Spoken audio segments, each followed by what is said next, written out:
Let's call it what it was. We see the results right now. The Boston Celtics had a cakewalk last year in 2024 on their way to the NBA championship. Impressive? Absolutely. But challenging? That's a generous term.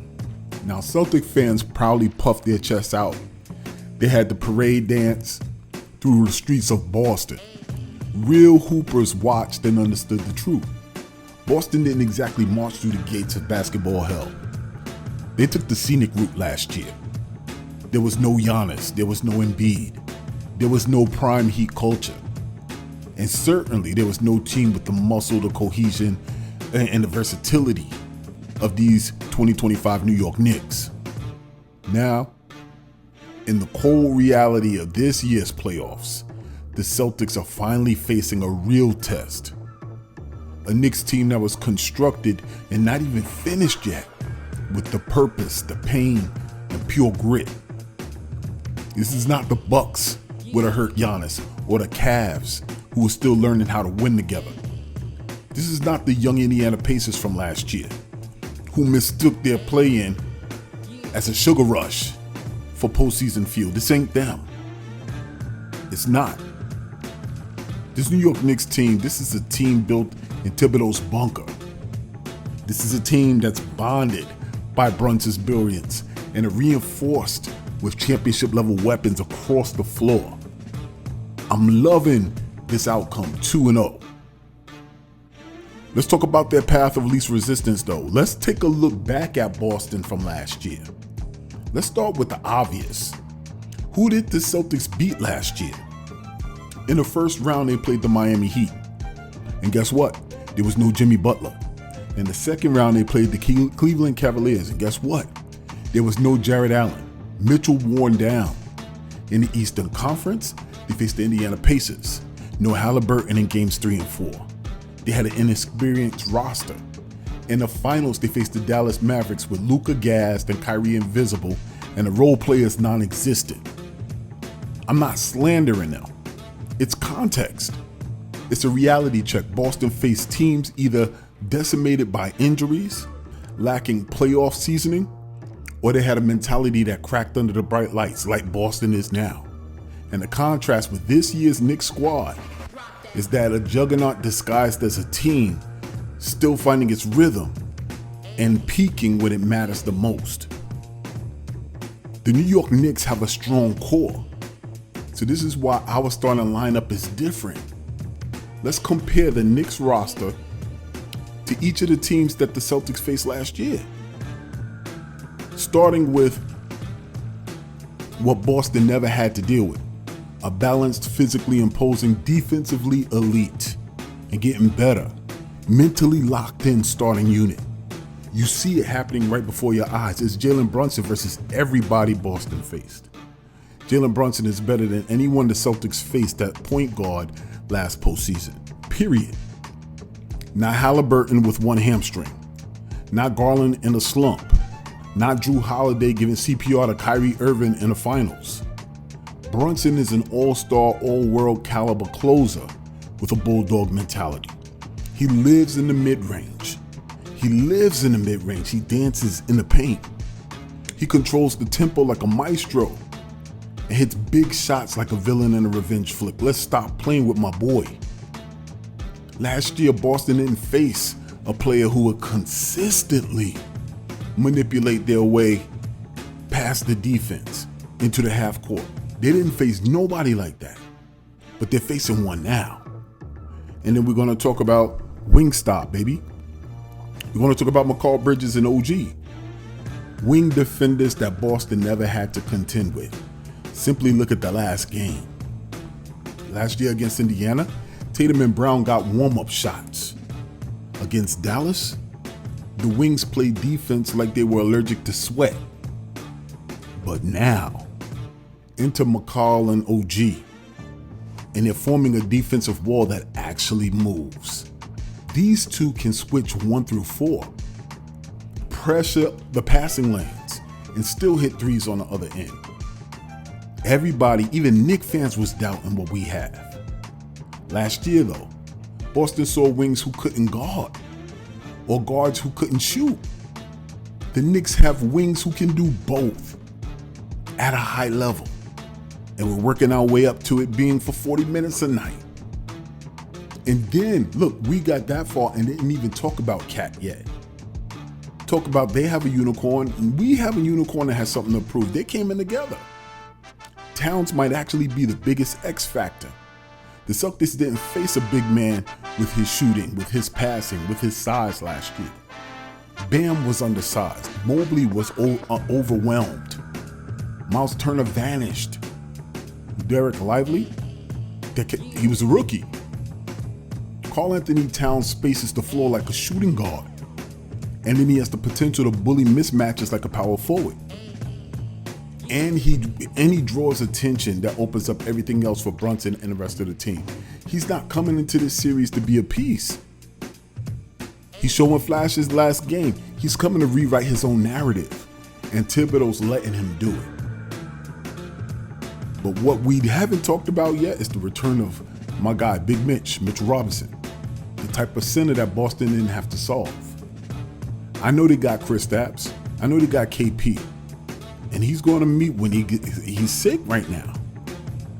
But when he comes back, don't come back half well, or Mitch going to give you nightmares. Grabbing every offensive rebound like it owes him money. Shutting down the paint. No team last year had paint presence like we have with Mitchell Robinson this year, facing the Boston Celtics. He's not just defense, he's demoralizing defense. Verticality, versatility, horizontally. Stop playing with the boy. And then we talk about depth. The Celtics coasted last year through the playoffs because their second units, couldn't hang. Josh Hart is a rebounding guard who plays like a 6'7" linebacker. Stop playing with us. The man has playoff DNA. Shamet hasn't got much time, but he's the kind of role player that shows up in playoffs when you need to twist things up or tweak things. Same thing with Campaign. Campaign provides backup ball handling, and you don't really lose offensive structure. He's been in big games before.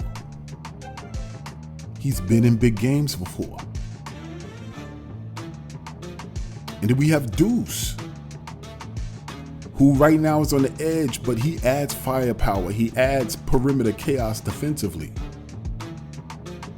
And let's compare that to Indiana's bench last year, who was young and overmatched, or Cleveland's, who was non-existent, or Miami's, who's posters clipboard and G League alums.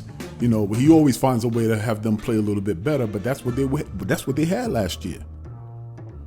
And I don't care what you Knicks fans say, I'll take Thibodeau over the field any day. If we talking brutally honest, Tom Thibodeau is better than postseason coaches like JB Bickerstaff. I think he's better than Rick Carlisle and Jason Kidd. He's not trying to be anybody's friend. The man's trying to build a champion every possession. It's like a war zone, and our players love it. Boston's defense overwhelmed teams last year because nobody challenged them for 48 minutes. Tell me if you've seen that as a problem with the Knicks this year. We live in the mud. Unlike previous years, Tibbs has offensive talent now to work with, not just grinders. And that's what's bringing matchup nightmares to Boston. Boston is confused. They don't know what to do. We look at the matchup between Brunson and Jrue Holiday. We know Jrue Holiday had the potential in the past to shut down Brunson. But that's not the case anymore. Brunson is hunting him. Towns and Horford or Porzingis, a healthy KP we know is dangerous. But he hasn't played meaningful defense because he hasn't been healthy. But also against a Towns type of player? Come on, man. And then you got Al Horford. Come on, man. 37 years old. What are we doing? Okay, Bridges and OG versus Tatum and Brown has been their worst nightmare. Boston will see wings who can physically match up, against their stars only in their dreams. And that's the nightmare that the New York Knicks is bringing to them. And then let's talk about Josh Hart. Who do you put him? Who you put on him? He's all over the place. The man is a chaos agent.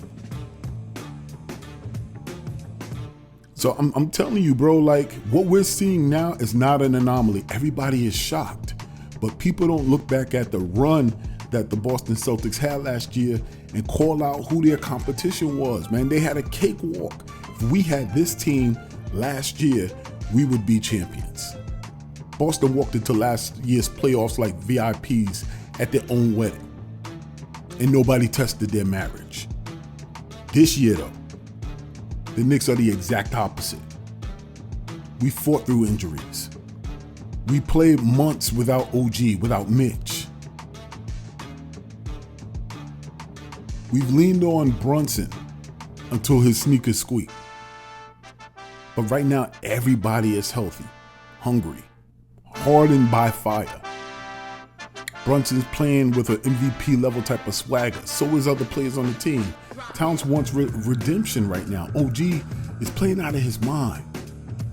Mikal Bridges is shutting all the haters up. Finally out of the shadows and into the spotlight. And we all know Tom Thibodeau is almost like he can taste the vindication. Tell me he hasn't outcoached Boston's coach right now. We're not only playing to win, we're planning for a parade. So this is the truth that the Celtics and their fans won't admit. The Celtics won a championship last year. Credit where it's due. But in doing so, they climbed the soft side of the mountain. This Knicks team, we're the real summit. We have bigger bodies, smarter rotations, and we have meaner intentions. If the Celtics survive this version of the New York Knicks, then fine. Come back from 0-2, fine, crown them. But make no mistake, this team is better than any other ones Boston rolled through in 2024. Don't let us win. If the Knicks win, you won't need an asterisk. Just a new champion. Keep this in mind. Same thing applies to life that applies to our team. If there is no struggle, there's no progress. But remember this, whether it's out there in the real world or here in these YouTube streets, here in Knicks Deli, everybody eats. I'm your boy Shia, and I'm out. Peace.